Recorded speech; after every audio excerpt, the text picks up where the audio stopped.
ప్రభునందు ప్రియ దేవుని కుమారులారా, దేవుని కుమార్తెలారా, మీ అందరికి కూడా యేసుక్రీస్తు ప్రత్యక్షంలో ప్రత్యేకమైనటువంటి వందనాలు, అలాగే దేవునికి స్తోత్రాలు. ప్రియులారా, ఎలా ఉన్నారు? బాగున్నారు కదా? చాలా సంతోషం. దేవుని కృప మహదైశ్వర్యాన్ని బట్టి మేము కూడా కులాసాగానే ఉన్నాం. ప్రియులారా, మనం గత క్లాసులో ఒక ప్రత్యేకమైన అంశాన్ని నేర్చుకోవటానికి ప్రయత్నం చేశాం. యేసుక్రీస్తు వారు సిలువలో మృతి పొంది ఆయన ఆరోహణమైనప్పుడు చెరగా కొనిపోయాడు అనేసి లేఖనాలు రాయబడి ఉంది. ఎఫెసీ పత్రిక 4:8 నుంచి కింద చదివితే, అందుచేత ఆయన ఆరోహణమైనప్పుడు చెరగా కొనిపోయాను. ఆరోహణం ఆయనగా ఆయన భూమి యొక్క కింది భాగాల్లో దిగినని అర్థం ఇచ్చుతున్నది. దిగినవాడు తానే సమస్తమును నింపునట్లు ఆకాశ మండలమును అన్నింటికంటేనూ మరి పైగా ఆరోహణమైన వాడునై ఉన్నాడు అంటాడు. అంటే చెరగా కొనిపోయి మనుషులకు ఈవులు అనుగ్రహించాడు అంట యేసుక్రీస్తు వారు. అయితే ప్రియులారా, ఒకసారి ఆలోచించేయండి. మనం గత క్లాసులో అంతకుముందు క్లాసులో మనం నేర్చుకున్నది ఏంటంటే, యేసుక్రీస్తు వారు ఏ చెరగా కొనిపోయాడు అంటే, ధర్మశాస్త్రం వల్ల పాపము అనే చెరనే యేసుక్రీస్తు వారు సెలవులో ధర్మశాస్త్రాన్ని కొట్టివేయటం ద్వారా ధర్మశాస్త్రం వల్ల పాపం అనే చెరగా తీసుకుపోయిన తర్వాత చెరగా కొనిపోయిన తర్వాత మనుషులకు అనుగ్రహించిన ఈవులేంటి అనే దాని గురించి కూడా చాలా చక్కగా మనం కిందటి క్లాసులో అసలు ఏ ఈవుల్ని మరి మనుషులకు అనుగ్రహించాడు అనే సంగతి మనం 54 ఈవుల్ని సుమారు మనం తెలుసుకున్నాం, అంటే గుర్తించాం. అయితే ప్రియులారా, ఈ తరగతిలో మనము వాటిలో కొన్ని సంగతులు మనం తెలుసుకుంటానికి ప్రయత్నం చేద్దాం. ప్రియులారా, మనుషులకు అనుగ్రహించిన ఈవులు. ఈరోజు పాఠం ఏంటంటే, యేసుక్రీస్తు వారు చెరగా కొనిపోయి మనుషులకు అనుగ్రహించిన ఈవులేంటి అనే దాని గురించి కొన్ని సంగతులు మనం నేర్చుకుంటానికి ప్రయత్నం చేద్దాం. ప్రియులారా, ఆదాము ఆజ్ఞను అతిక్రమించి పోగొట్టుకున్నటువంటి మహిమను యేసుక్రీస్తు వారు శిలువ మరణ పునరుద్ధానం ద్వారా మనకి అనుగ్రహించాడు. యేసుక్రీస్తు వారు శిలువలో తన పరిశుద్ధ రక్తాన్ని కార్చి పాప క్షమాపణ, రక్షణ, విమోచన, దేవునితో సమాధాన స్థితిని మనకి కల్పించాడు. కాబట్టి ప్రియులారా, ఒకసారి మనం ఆలోచించేస్తే, యేసుక్రీస్తు వారు నీతిని జరిగించి లోకంలోనికి నీతిని తెచ్చాడు. యేసుక్రీస్తు వారు లోకానికి తెచ్చిన నీతికి మనము వారసులు కావాలంటే మనము కూడా నీతిని జరిగించాలి. సువార్తకు లోబడాలి. నీతిని జరిగించాలంటే సువార్తకు లోబడాలి. అప్పుడే యేసుక్రీస్తు వారు ధర్మశాస్త్రము వలన పాపమనే చెర నుండి విడిపించబడి దేవుడు యేసుక్రీస్తు ద్వారా అనుగ్రహించి ఈవులకు మనము వారసులమవుతాం, లేకపోతే ఆ ఈవుల్ని మనం పొందుకుంటాము. ఇది మనం గుర్తించాలి. యేసుక్రీస్తు వారు సిలువలో రక్తాన్ని చిందించి ధర్మశాస్త్రం వలన పాపమనే చెరగా తీసిపోయాడు. ఈ తీసిపోవటం ద్వారా జరిగింది ఏంటి అంటే, అసలు అద్భుతమైన సంగతి జరిగింది. ప్రియులారా, గ్రహించండి, అర్థం చేసుకుంటానికి ప్రయత్నం చేయండి. ప్రియులారా, మానవుడు మొదటి మానవుడు అయిన ఆదాము ఆజ్ఞను అతిక్రమించక మునుపు ఆదాము కలిగి ఉన్నటువంటి ఆధిక్యతలు, లేకపోతే మహిమ, ఆదాము కలిగి ఉన్న మహిమ, ఎలాంటి మహిమ కలిగి ఉన్నాడో అలాంటి మహిమను దేవుడు యేసుక్రీస్తు ద్వారా, యేసుక్రీస్తు శిలువ మరణ పునరుద్ధానం ద్వారా దేవుడు అలాంటి మహిమను దేవుడు మనకి అనుగ్రహించాడు. ఆదాము పోగొట్టుకున్నటువంటి మహిమను, అంటే ప్రపంచ పునఃస్థితి స్థాపన, ముందున్న స్థితిని మనం సంపాదించుకుంటున్నాము. ఆదాము ముందున్న స్థితి, ప్రపంచ పునఃస్థితి స్థాపన అనేది ఎప్పుడు జరిగిందంటే, యేసుక్రీస్తు మృతుల పునరుద్ధానం తర్వాత ఎవరైతే వాక్యాన్ని సువార్తకు లోబడ్డారో ఆ లోబడిన వారు ప్రపంచ పునఃస్థితి స్థాపనలో పాలివారుగా ఉన్నటువంటి పరిస్థితి. కాబట్టి ప్రియులైన ఒకసారి ఆలోచించేయండి. యేసుక్రీస్తు వారు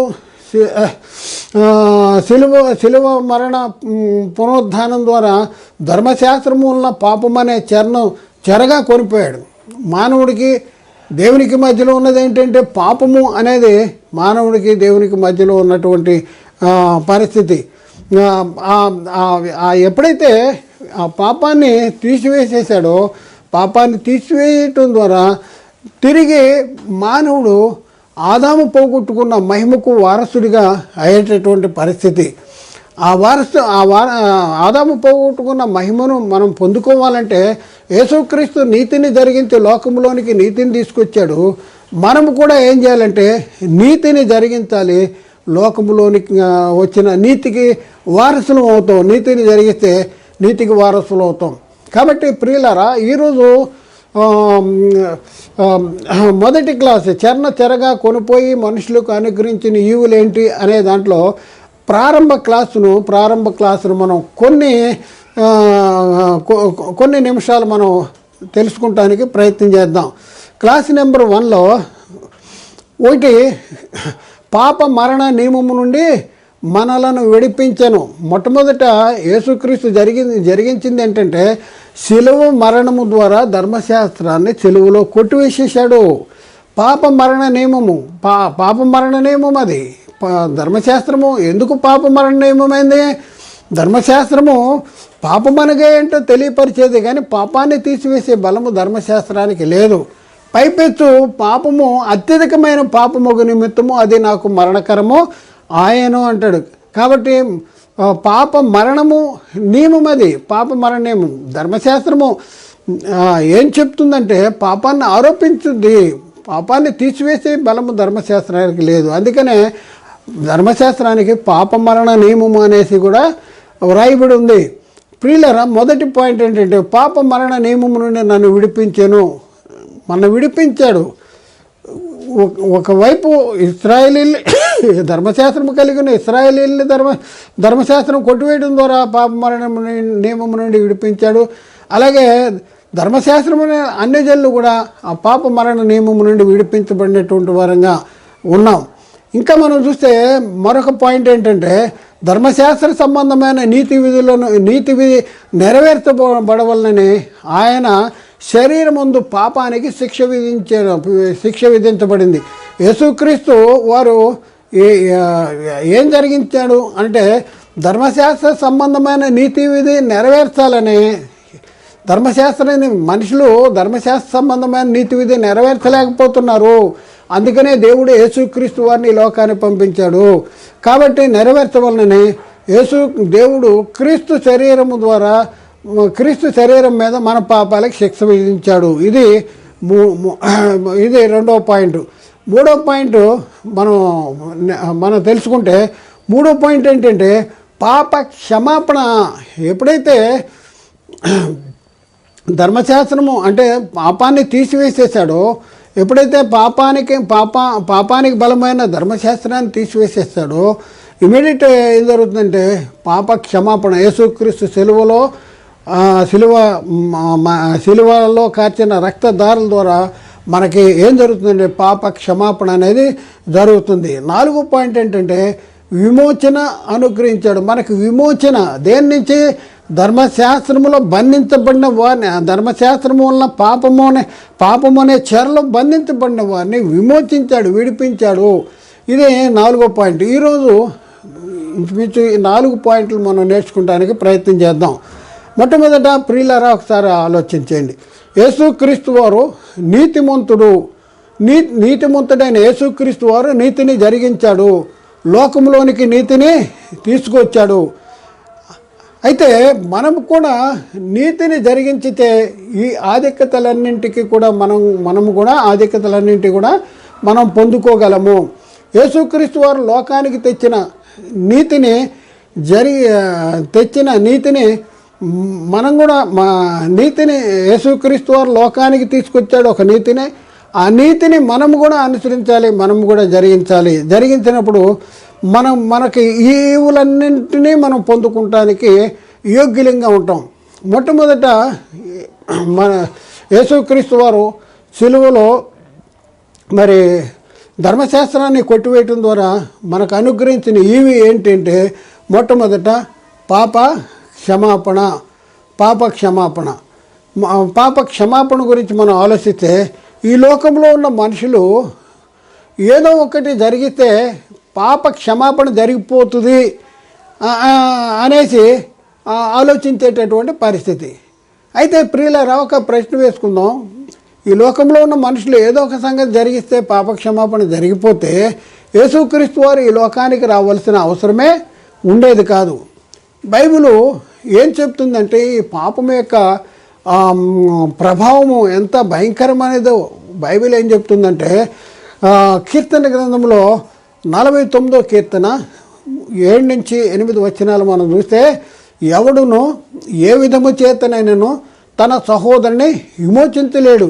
వాడు కుళ్ళు చూడక నిత్యము బ్రతుకున్నట్లు వాని నిమిత్తము దేవుని సన్నిధిలో ప్రాయశ్చిత్తము చేయగలవాడు ఎవడు కూడా లేడు అంటాడు. ఎవడు కూడా ఏ విధము చేత కూడా సహోదరుని విమోచించలేడు. అలాంటి భయంకరమైనటువంటి పరిస్థితుల్లో ఈ లోకంలో ఉన్న మానవులు ఉన్న పరిస్థితుల్లో దేవుడు మనలను ప్రేమించి తన సొంత కుమారుని అయిన యేసుక్రీస్తుని పాప శరీరాకారాన్ని ధరింపచేసి ఈ లోకానికి పంపించి ఆయన శరీరం ముందు మన పాపాలకి శిక్ష విధించాడు. శిక్ష విధించడం ద్వారా మనకేమొచ్చింది? రక్షణ. మనకేమొచ్చింది? ఒకసారి ఆలోచన. పాప క్షమాపణ జరిగింది. పాపాలు క్షమించబడినాయి. ఎవడునూ చేయలేని పని దేవుడు యేసుక్రీస్తు ద్వారా జరిగించాడు. ఇంకెవరైనా జరిగిస్తే యేసుక్రీస్తు పరలోకానికి ఏర్పాటు చేసిన మార్గము పాతదైపోద్ది. యేసుక్రీస్తు జరిగించిన క్రియను గురించి బైబిలు ఏం చెప్తుందంటే యేసుక్రీస్తు పరలోకానికి ఒక మార్గాన్ని ఏర్పాటు చేశాడంట. పరలోకానికి ఒక మార్గాన్ని ఆయన శరీరం అనే తెర ద్వారా ఏర్పాటు చేశాడు. అలాంటి మార్గాన్ని ఇంకెవరు కూడా ఏర్పాటు చేయలేదు. కానీ బైబిల్ ఏం చెప్తుందంటే రక్తము చిందించకుండా పాప క్షమాపణ జరగదని సామాన్యంగా చెప్పవచ్చును అంటాడు. హెబ్రీ పత్రిక 9వ అధ్యాయంలో 22వ వచనంలో అక్కడ రాయబడింది ఏముందంటే, మరియు ధర్మశాస్త్ర ప్రకారము సమస్త వస్తువులు రక్తము చేత శుద్ధి చేయబడినని, రక్తము చిందించకుండా పాప క్షమాపణ కలుగుదని సామాన్యముగా చెప్పవచ్చును అనేసి అక్కడ రాయబడింది.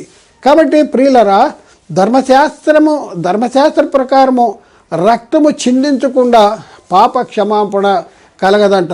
అందుకనే యేసుక్రీస్తు వారు రక్త మాంసముల్లో పాలువాడాడు. యేసుక్రీస్తు వారు రక్త మాంసాల్లో ఎందుకు పాలువాడాడంటే రక్తము చిందించకుండా పాప క్షమాపణ జరగదు. హెబ్రీ పత్రికలో 2వ అధ్యాయంలో 14-15 వచనాలు మనం చదివితే, కాబట్టి ఆ పిల్లలు రక్త మాంసములు గలవారైనందున ఆ ప్రకారమే మరణము యొక్క బలము గలవాన్ని అనగా అపవాదిని మరణము ద్వారా నశింపజేయుటకును, జీవితకాలం అంతయును మరణ భయం చేత దాస్యమునకు లోబడిన వారిని విడిపించుటకును ఆయన కూడా రక్త మాంసముల్లో పాలివాడు అయ్యాడు అనేసి లేఖనాల్లో చాలా స్పష్టంగా చెప్తా ఉన్నాయి. యేసుక్రీస్తు రక్త మాంసంలో ఎందుకు పాలివాడయ్యాడు అనే పాఠము పాలివాడయ్యాడు. దానికి జవాబు ఏంటంటే, అనేకుల పాప క్షమాపణ నిమిత్తము రక్తము చిందించాలి కనుక, అనేకుల పాప క్షమాపణ కోసం. ఎందుకంటే రక్తము చిందించకుండా పాప క్షమాపణ జరగదని సామాన్యంగా చెప్పవచ్చు. అందుకనే యేసుక్రీస్తు వారు రక్త మాంసాల్లో పాలివాడు అవ్వాల్సిన వచ్చింది పాప క్షమాపణ కోసం. యేసుక్రీస్తు చెప్తున్న మాట ఏంటంటే, ఆయన జీవించిన కాలంలో ఏం చెప్తున్నాడంటే, ఇది నా రక్తము అనగా పాప క్షమాపణ నిమిత్తము అనేకుల కొరకు చిందించబడుతున్న నిబంధన రక్తము. ఒక నిబంధన రక్తం అంటే అనేక పాపముల కొరకు చిందించబడుతున్న నిబంధన రక్తము అంటాడు. మత్తయి సువార్తలు ఈ మాటలు ఎక్కడున్నాయి? మత్తయి సువార్తలో 26వ అధ్యాయం 28వ వచనంలో ఈ మాటలు ఉన్నాయి. ఇంకా మనం చూస్తే యేసుక్రీస్తు వారు అనేకుల పాప క్షమాపణ నిమిత్తము సిలువలో రక్తం చిందించాడు. అనేకుల పాప క్షమాపణ నిమిత్తం సిలువలో రక్తం చిందించాడు. లోకంలో ఉన్న వారందరికీ కూడా పాప క్షమాపణ అనుగ్రహించాడు. యేసుక్రీస్తు వారు సిలువలో కార్చిన రక్తము వలన మనకు విమోచన అనగా మన అపరాధాలకి క్షమాపణ కలుగుతున్నది. ఈ మాటలు ఎక్కడ రాయబడి అంటే పౌలు గారు ఎఫ్సీలకు రాసిన పత్రికలో మొదటి అధ్యాయంలో 7వ వచనంలో మనం చూసుకుంటే, దేవుని కృపా మహదైశ్వర్యమును బట్టి ఆయన ప్రియనియందు ఆయన రక్తము వలన మనకు విమోచన అనగా మన అపరాధములకు క్షమాపణ కలుగుచున్నది అనేసి అక్కడ చాలా స్పష్టంగా రాయబడింది. అలాగే ప్రియులారా, కొలస్సీ పత్రికలో కూడా పౌలు చెప్తా ఉన్న మాట ఏంటంటే, ఆ కుమారుని యందు మనకు విమోచనము అనగా పాప క్షమాపణ కలుగుతున్నది. ఆ కుమారుని యందు మనకు విమోచన అనగా మన పాప క్షమాపణ కలుగుతున్నది. అలాగే ప్రియులారా, అపోస్తుల కార్యాల్లో 10వ అధ్యాయంలో 43వ వచనాన్ని మనం పరిశీలన చేస్తే, ఆయన యందలి విశ్వాసముంచు వాడెవడో వాడు ఆయన నామమూలముగా పాప క్షమాపణ పొందునని ప్రవక్తలందరూ ఆయన గురించి సాక్ష్యం ఇచ్చారు. ప్రవక్తలందరూ ఆయన గురించి ఏమని సాక్ష్యం ఇచ్చారంటే, ఆయన నామమందు విశ్వాసముంచు వాడెవడో ఆయన నామూలంగా పాప క్షమాపణ పొందుతారు అనేసి ప్రవక్తలు సాక్ష్యం ఇచ్చారంట. ప్రశ్న, ఎందుకు ఆయన నామమూలంగా పాప క్షమాపణ కలుగుతుంది? జవాబు, పాపానికి బలమైన ధర్మశాస్త్రమును తల సిలువలో కొట్టివేయటను బట్టే ఆయన నామము మూలంగా పాప క్షమాపణ మనకే కలుగుతుంది. మరొక వచనాన్ని మనం పరిశీలన చేస్తే అపోస్తుల కార్యాల్లో 13వ అధ్యాయంలో 38వ వచనంలో చూస్తే, కాబట్టి సహోదరులారా, మీకు ఈయన ద్వారానే పాప క్షమాపణ ప్రచురమవుతున్నది. ఈయన ద్వారానే పాప క్షమాపణ ప్రచురమవుతున్నది అంటున్నాడు. అపోస్తుల కార్యాల్లో 5వ అధ్యాయంలో 31వ వచనంలో అక్కడే ఉంది, ఇశ్రాయేలీయులకు మారు మనసు పాప క్షమాపణ దయచేయుటకై దేవుడు ఆయనను అధిపతిగాను రక్షకునిగాను తన దక్షిణ హస్త బలము చేత హెచ్చించి ఉన్నాడు అంటాడు. ఇశ్రాయేలీకి మారు మనసు పాప క్షమాపణ దయచేయటానికి దేవుడంట ఆయన అధిపతిగా రక్షకుడిగా హెచ్చించి ఉన్నాడంట.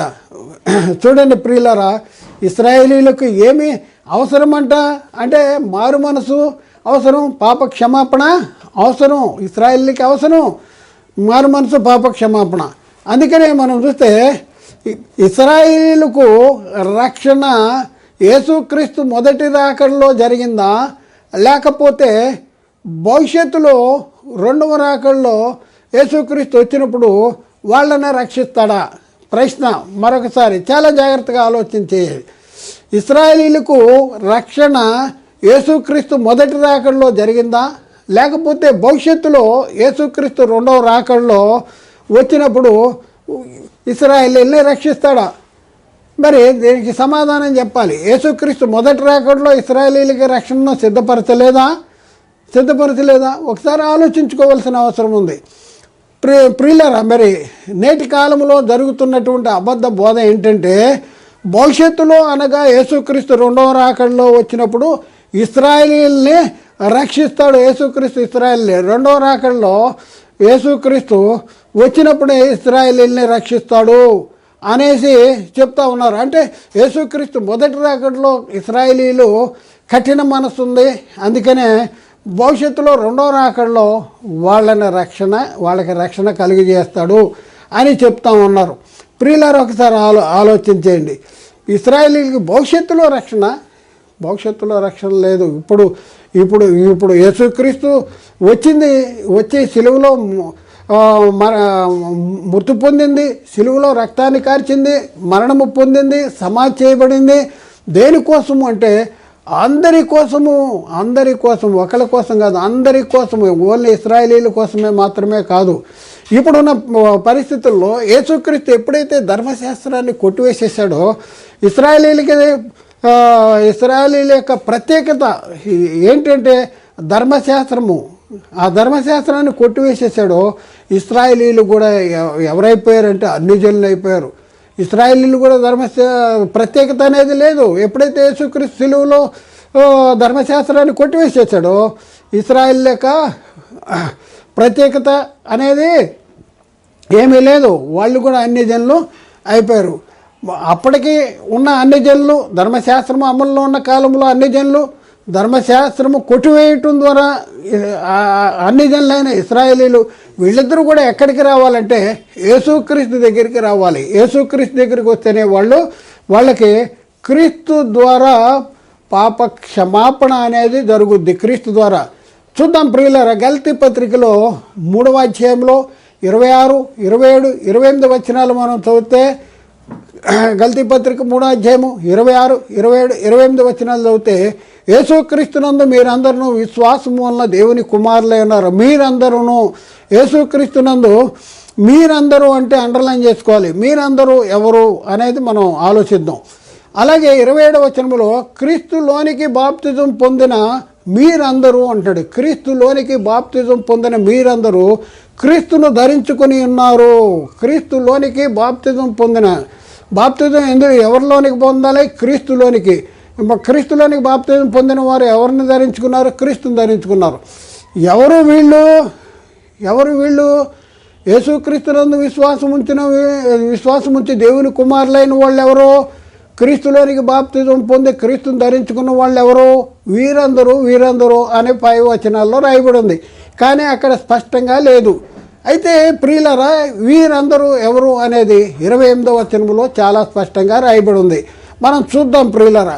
ఇందులో యూదుడని, 28వ వచనం, ఇందులో యూదుడని, గ్రీసు దేశస్థుడని లేదు, దాసుడని, స్వతంత్రుడని లేదు, పురుషుడని, స్త్రీ అని లేదు, యేసుక్రీస్తునందు మీరందరూ ఏకముగా ఉన్నారు. ఎప్పుడైతే యేసుక్రీస్తు శిలువ మరణ పునరుద్ధానము ద్వారా జరిగింది ఏంటంటే, ధర్మశాస్త్రం కొట్టివేయటం ద్వారా ఏమైందంటే అందరినీ ధర్మశాస్త్రం యొక్క ప్రత్యేకత లేదు, అందరూ కూడా అన్ని జనులయ్యారు. అయితే వీళ్ళందరిలోంచి అంతకుముందు అన్ని జనుల కానించి ఇస్రాయేలీలోంచి ధర్మశాస్త్రం కొట్టివేయటం ద్వారా అన్ని జనులైన ఇస్రాయేలీల నుంచి వీళ్ళందరూ కూడా ఎక్కడ రావాలంటే యేసుక్రీస్తు దగ్గరికి రావాలి. కాబట్టి ప్రియులారా, యేసుక్రీస్తు మొదటి రాకడలో ఆయన జరిగించింది ఏంటి అంటే, ఎవరి కోసం ఆయన శిలువ మరణ పునరుద్ధానం చెందాడు? ఎవరి కోసం శిలువలో రక్తాన్ని కార్చాడు అంటే అందరి కోసము. ఇందులో యూదుడని లేదు, గ్రీసు దేశస్థుడని లేదు, స్త్రీ అని లేదు, పురుషుడని లేదు, దాసుడని లేదు, స్వతంత్రుడని లేదు, ఏ భేదం లేదు. అందరూ యేసుక్రీస్తునందు విశ్వాసం ఉంచిన వీరందరూ దేవుని కుమారులే ఉన్నారు. క్రీస్తులోనికి బాప్తిజం పొందిన మీరందరూ క్రీస్తును ధరించుకొని ఉన్నారు. కాబట్టి ప్రియులారా, ఒకసారి ఆలోచించేయండి. భవిష్యత్తులో యూదులకి రక్షణ అని చెప్పే బోధ సత్యమైన బోధ కాదు, అదే అబద్ధమైన బోధ. ఇప్పుడే రక్షణ పొందాలి. యేసుక్రీస్తు రెండవసారి వచ్చేది దేనికోసం అంటే సంఘాన్ని తీసుకువెళ్ళటానికి వస్తాడు. సంఘము ఎవరైనా సరే సంఘములో చేర్చబడితేనే పరలోకానికి వెళ్ళేటటువంటి అవకాశం ఉంది.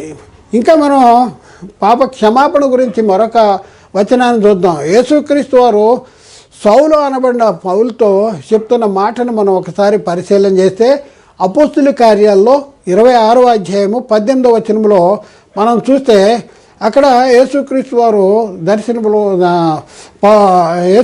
వారు పౌలుతో చెప్తున్నాడు, వారు చీకటిలో నుండి వెలుగులోనికి, సాతాను అధికారము నుండి దేవుని వైపుకు తిరిగి నాయందలి విశ్వాసము చేత పాప క్షమాపణను, పరిశుద్ధపరచబడి వారిలో స్వాస్థ్యమును పొందినట్లు వారి కన్నులు తెరుచుటకే నేను నిన్ను వారి యొద్దకు పంపుతున్నాను అంటాడు. వారి కన్నులు తెరవటానికి ఏంటంట?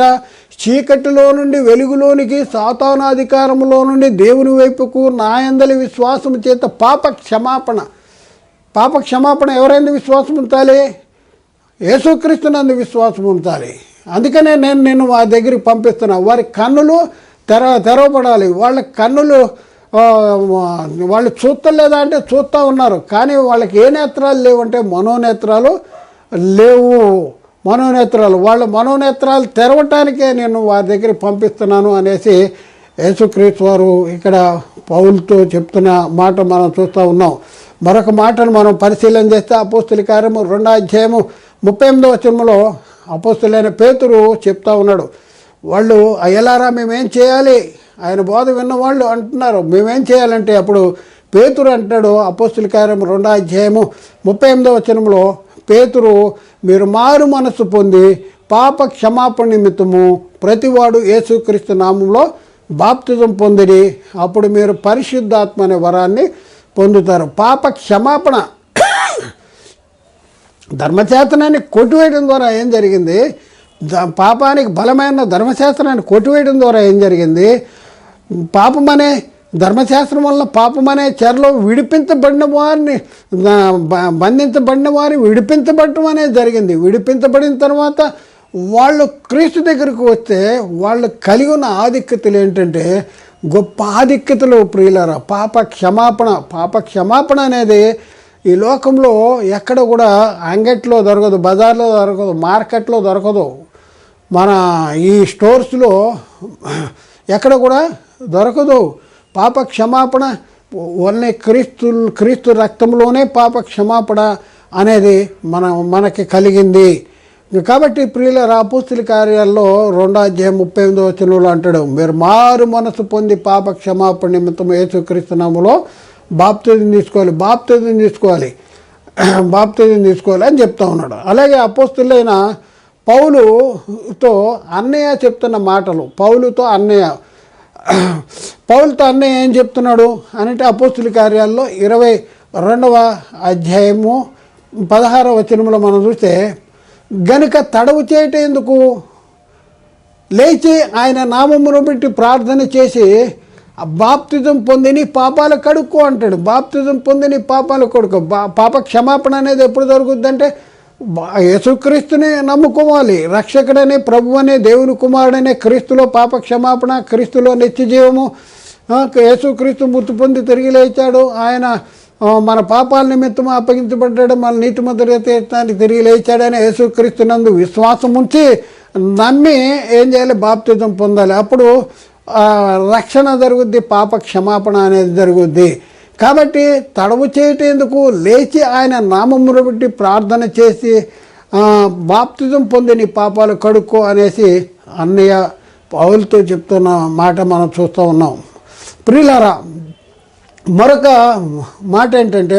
పాయింట్ ఏంటంటే రెండవ పాయింట్ ఏంటంటే పాప క్షమాపణ జరగాలంటే పాప మరణ నియమము నుండి మనల్ని విడిపించబడాలి. పాప క్షమాపణ ఎప్పుడు జరుగుద్ది, పాప క్షమాపణ ఎలా జరిగించాడు అనేసి మనం చూస్తే పాప మరణ నియమము నుండి మనం విడిపించబడాలి. ఈ పాప మరణ నియమము నుండి మనల్ని విడిపించింది ఎవరు, ఎలా విడిపించాడు పాప మరణ నియమము నుండి అనేసి మనం చూస్తే రోమ పత్రికలో ప్రియులారా 8:1-2 మనం చూసుకుందాం. రోమాపత్రిక 8:1-2 క్రీస్తు యేసునందు జీవమునిచ్చు ఆత్మ యొక్క నియమము పాప మరణముల నియమము నుండి నన్ను విడిపించెను. చూద్దాం ప్రియులారా 1వ కాబట్టి ఇప్పుడు క్రీస్తు యేసునందున్న వారికి ఏ శిక్షావిధి లేదంటే ఇప్పుడు క్రీస్తు యేసు. ఎందుకు అంటే క్రీస్తు యేసునందు జీవమునిచ్చు ఆత్మ యొక్క నియమము పాప మరణముల నియమము నుండి నన్ను విడిపించెను అంటాడు. పాప మరణ నియమముల నుండి నన్ను విడిపించెను. ఎందుకు? ఎట్లనగా ధర్మశాస్త్రము దేనిని చేయజాలకపోయానో దానిని దేవుడు చేశాను. ధర్మశాస్త్రం ఏదైతే చేయలేకపోయిందో దాన్ని దేవుడు చేశాడంటే ఎలా చేశాడు? యేసుక్రీస్తు ద్వారా. దేవుడు ఎలా చేశాడు? యేసుక్రీస్తును పంపించి క్రీస్తు సిలువలో కాచిన రక్తదారులు ఆయన మరణము, సిలువ మరణము, ఆయన పునరుద్ధానం ద్వారా మనకి జరిగించాడు. ధర్మశాస్త్రము దేనిని చేయజాలకపోయిందో దాన్ని దేవుడు చేశాడంట. చూడండి ప్రియులారా, విడిపించబడుతున్నారు.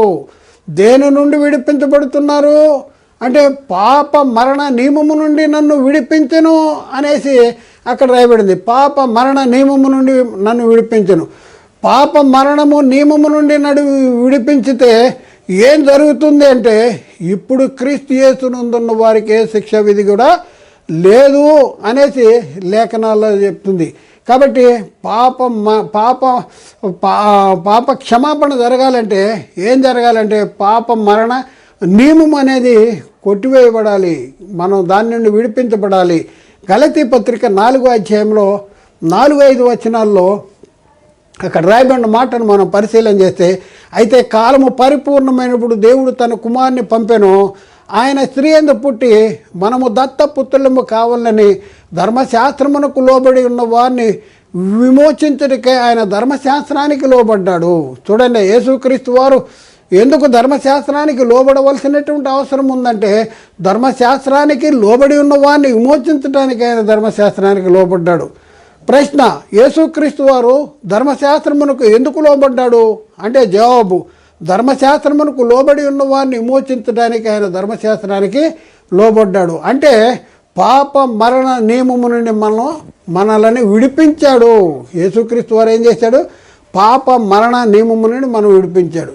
ప్రియులారా, మరి 3వ పాయింట్ చూసుకుందాం.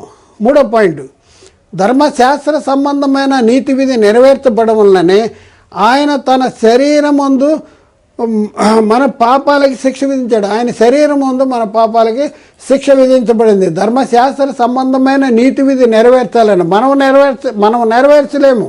అందుకనే దేవుడు ఏం చేశాడు?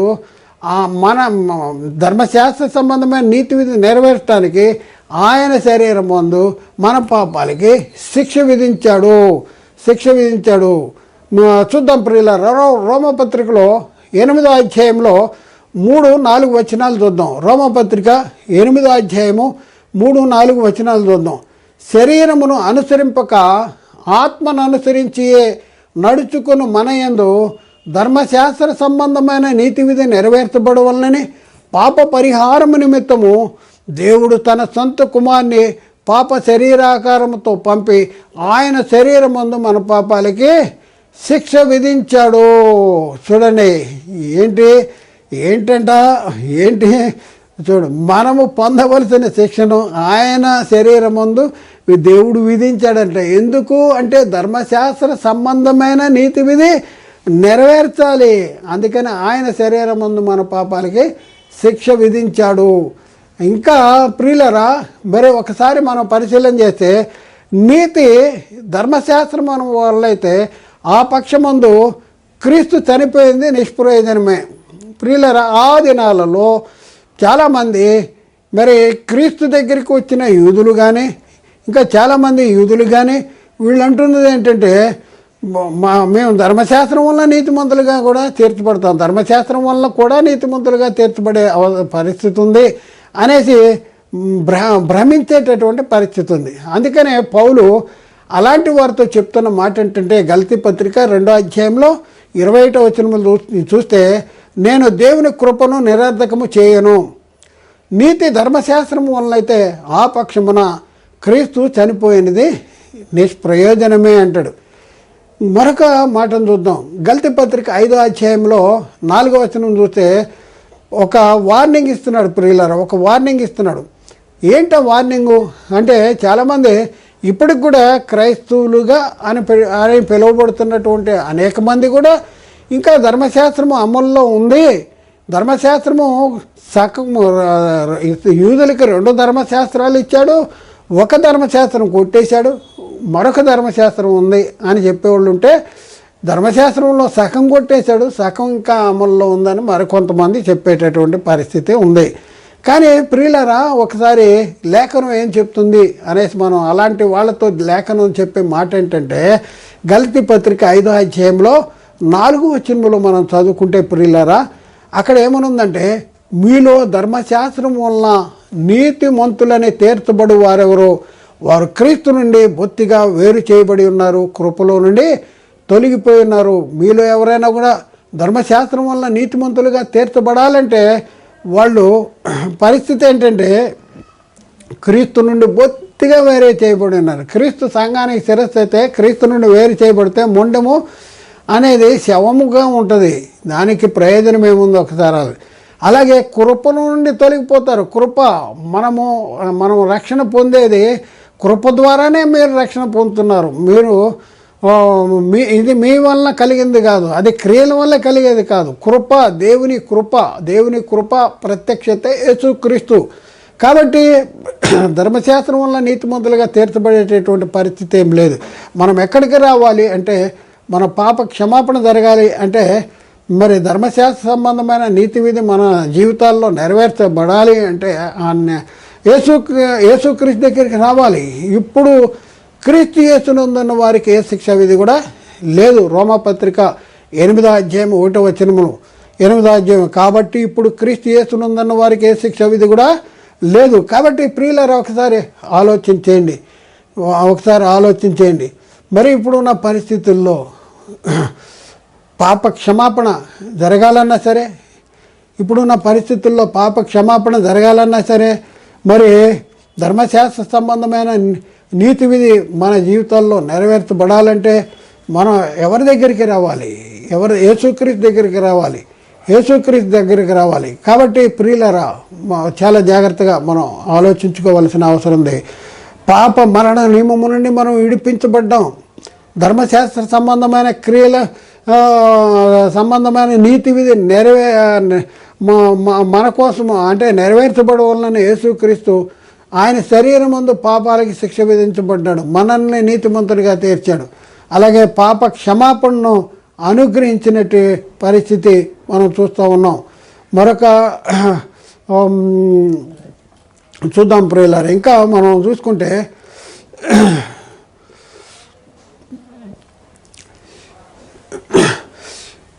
యేసుక్రీస్తు వారు సిలువలో ధర్మశాస్త్రాన్ని కొట్టివేయటం ద్వారా ధర్మశాస్త్రం వలన పాపం అనే చెరలోంచి విడిపించటం ద్వారా మరి మనకు అనుగ్రహించిన ఈవులు ఒకసారి మనం లేఖనాల్లో ఎన్నో సత్యాలు రాయబడి ఉన్నాయి.